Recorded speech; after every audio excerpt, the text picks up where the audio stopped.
Ellen White na kaparis diyan na tayo rin ay tinawagan ng Diyos. Many are still tested as was Abraham. They do not hear the voice of God speaking directly from the heavens, but He calls them by the teaching of His word and the event of His providence. No? Marami daw mga kapatid na sinubok katulad ni Abraham. Ibig sabihin tinawagan katulad ni Abraham. Sabalit, hindi katulad sa pagkatawag ni Abraham na directly nakipag-usap ang Diyos sa kanya, pero tinawagan daw sa pamamagitan ng kanyang mga salita, sa pagturo ng kanyang mga salita. Ibig sabihin tayo ang tinutukoy dito mga kapatid. Tayong lahat tinawagan ng Diyos katulad ni Abraham. Ang tanong, paano kaya natin tinugon ang panawagan ng Diyos noon tayo ay tinawagan? Maalala ko noon mga kapatid, ang sabi ng misis ko, pag magsabadista tayo, hindi na tayo makakain ng baboy. Mga kapatid, hindi kaya tayo nag-alinlangan na maglilingkod sa Diyos dahil sa mga bagay na yan. Mayroon sinabi ni Ellen White, mga hadlang daw sa ating pagtugon sa panawagan ng Diyos minsan ang ating mga kamag-anak. No? Noong araw, ganun ang nangyari sa akin. Mayroon akong pinsan mga kapatid nagsabi, bakit ka kasiting ang palayaw ko? Bakit nating magsabadista? Na ang mga sabadista ay parehas man din sa atin. Mayroong mga lasinggo.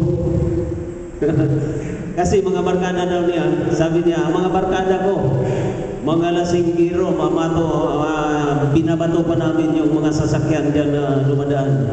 Bakit ka magsabadista? Sabi ko, hayaan mo lang magsabadista ko. Dahil mayroon akong hinahanap. No? Hinahanap ko ang katotohanan. Kaya, wala naman din siyang masabi tungkol sa Bible, hanggang doon lang ang pagpigil niya sa akin. Sabi ni Ellen White, minsan mga kapatid, mga kamag-anak natin ang mga hadlang sa ating paglilingkod sa Diyos. Minsan tayo pa mismo magsabi, ayun na talaga ang aking mga ninuno, aking mga tatay, aking mga magulang, yun ang ginagigisna namin. Parang mahirap magsabadista. No? Dahil mahihiya mga kapatid na iiwan, mahihiya lumipat sa isang reliyon na tunay na paglilingkod sa Diyos dahil sa kanyang mga kamag-anak. Sabi ni Ellen White, minsan ang ating mga trabaho, hadlang natin mga kapatid. Minsan daw, yung popularidad natin, mahirap mga kapatid kung ikaw popular na tao sa sambayanan mga kapatid, mahirap maglilingkod sa Diyos. No? Kasi mababa ang tingin ng mga tao sa isang paglilingkod sa Diyos. Yun ang mga hadlang, sabi ni Ellen White, sa mga panawagan. Pero si Abraham, hindi niya ginawang hadlang yung mga kapatid, yung mga kamag-anak niya. No? Hindi niya ginawang hadlang yun na yung lugar na kanyang pupuntahan na wala pa siyang kaalam-alam kung anong klase yun. Mabuti tayo mga kapatid, tinawagan ta ng Diyos sa pangako niya na bayan.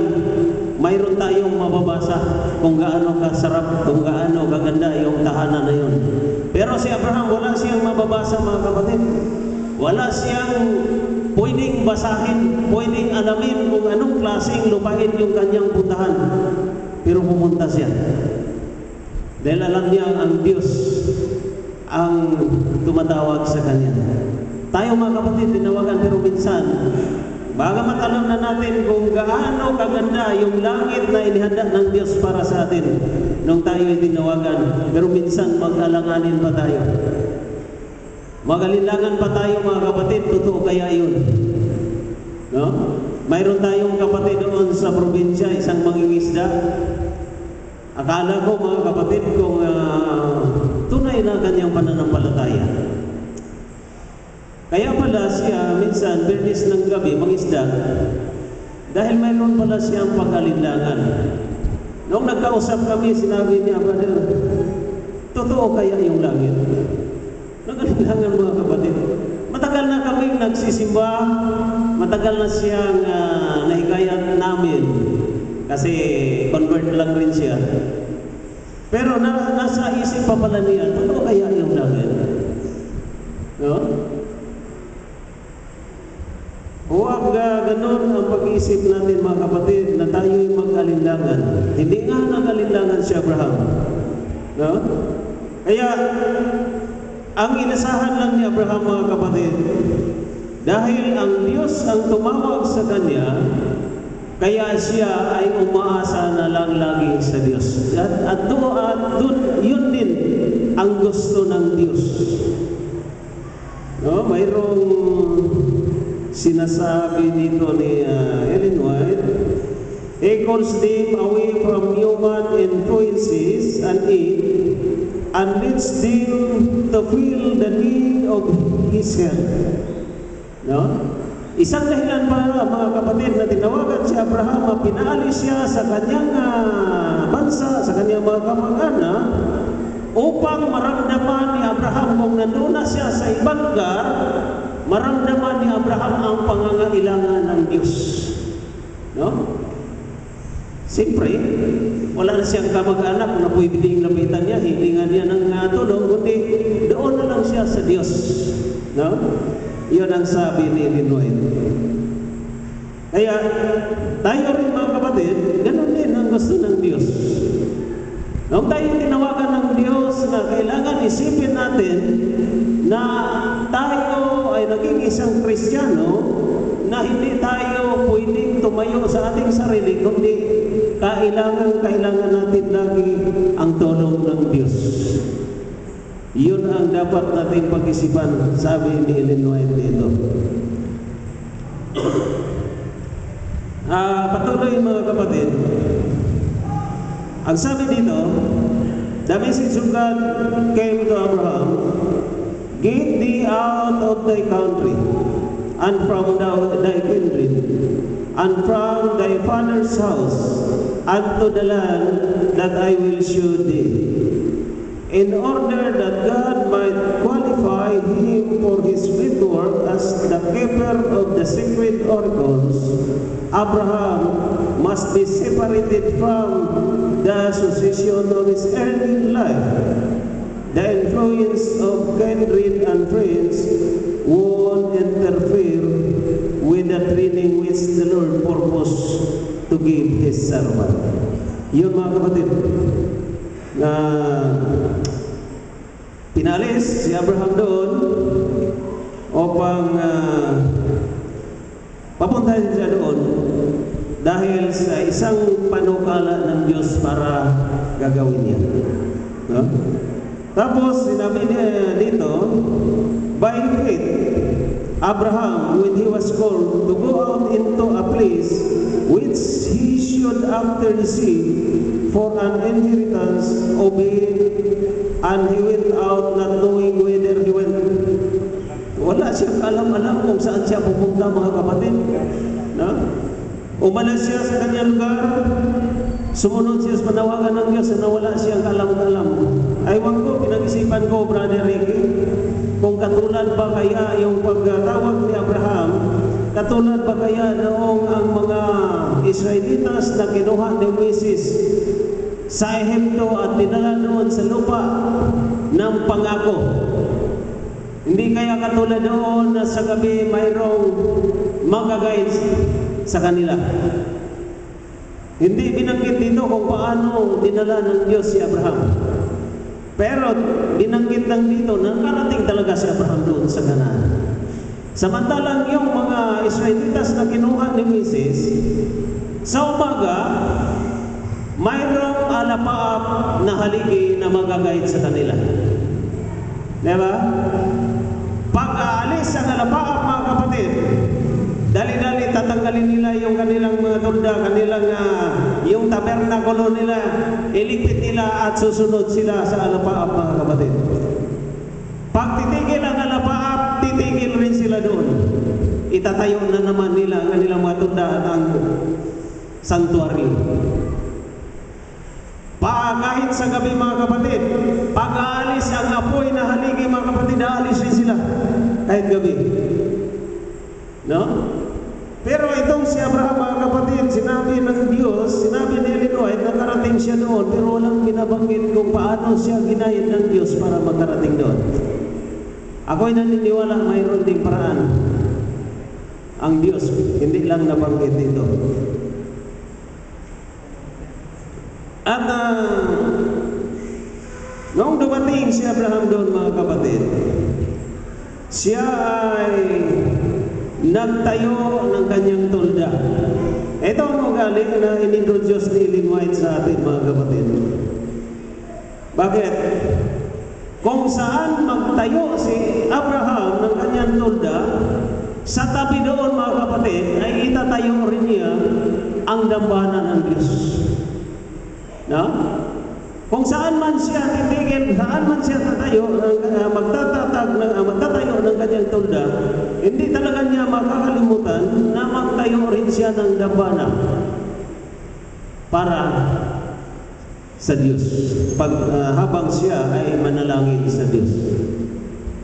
At habang siya ay aalis na doon, hindi niya dadalhin yung dambana na yun, iiwan niya doon. Mayroon pala siyang purpose kung bakit. Kasi, noong dumating daw siya doon sa Kanaan, mayroong mga Canaanites na nakatira pala doon. Akala ko yung Kanaan noon, na pinuntahan niya at wala ng tao, wala pang tao. Mayroon na palang nakatira doon. Yung may nakatira doon, mga kapatid, ay parang naimpensyahan rin nila tungkol sa paglilingkod sa Diyos. Habang yung mga Canaanites ay parang iikot sila sa kanilang lugar, pag darating mapuntahan nila yung lugar na mayroong dambana, maalaala nila yung si Abraham na siyang nagtatayo doon. No? Yung pagsasamba ni Abraham sa kanilang Diyos. At sinabi ni Lloyd dito, Abraham, the friend of God, set us a worthy example. He was a life of prayer. No? Yung kanyang pagtayo ng dambana ng Diyos ay nagpapakita sa kanyang mapanalanginin na ugali. Mapagsamba sa Diyos na ugali. Maalaala ko rin si Noah, mga kapatid. Habang si Noah, noong umupa na ang baha at sila ay bumaba na sa arka, at ang pinakaunang ginawa ni Noah, sa palagay ninyo ano? Dambana rin para maghandog sa Diyos. Hindi nga niya inuna ang kanyang tirahan, no? Hindi nga niya inuna, mga kapatid, na gawin ang kanyang tirahan, kundi yung paglilingkod sa Diyos ang kanyang inuna. Marami rin akong nakikita, marami rin akong naalala, mga kapatid, na mga ugali ng mga Adventista na gano'n. Marami akong nakausap na sila ay lumipat sa isang lugar at nagwento sa akin na pagdating nila sa isang lugar, wala silang ibang pinakauna na ginagawa kundi ang paghanap ng sambahan sa lugar na yun. No? Wala silang unang ginagawa kundi hahanapin kung sa lugar na yan ay mayroon ba tayong sambahan, kasi para pagdating sa Sabado ay makasamba sila. Huwag natin kalimutan na gano'n. Kahit gano'ng mga ugali, mga kapatid, mayroon na tayong ugali katulad ni Abraham. No? Mayroon tayong ugali na hindi makakalimot sa Diyos na siyang nag-provide sa atin. Dito, mga kapatid, dumating kay Abraham noong siya ay nandoon na sa Kanaan, dumating sa kanya ang isang pagsubok. Iba namang pagsubok ang dumating, mga kapatid. At ang sabi dito, the heavens withheld the rains, the brooks ceased to flow in the valleys, and the grass withered on the plains. The flocks and herds found no pasture, and starvation threatened the whole encampment. Dumating ang panahon, nandun na si Abraham sa Kanaan, mga kapatid, ang isang tagtuyot. Walang ulan. Ang mga sapa, wala ng ilog. At ang mga damo na kinakain ng kanilang mga hayop ay tuyo na. At ang kanyang mga kasamahan, mga kapatid, nag-observe kay Abraham kung anong gagawin ni Abraham sa kalagayan na nila. Na mataas ng panahon na tag-init, hirapan na sila sa kanilang mga hayop kung saan pakakainin. Ang pag-iisip ng kanyang mga kasamahan, kanyang mga sinasakupan ay ganito. Did not they perhaps now question the leading of providence? Did he not look back with longing to the plenty of the Chaldean plains? All were eagerly watching to see what Abraham would do. As trouble after trouble came upon him, so long as his confidence appeared unshaken. Napakaganda, mga kapatid.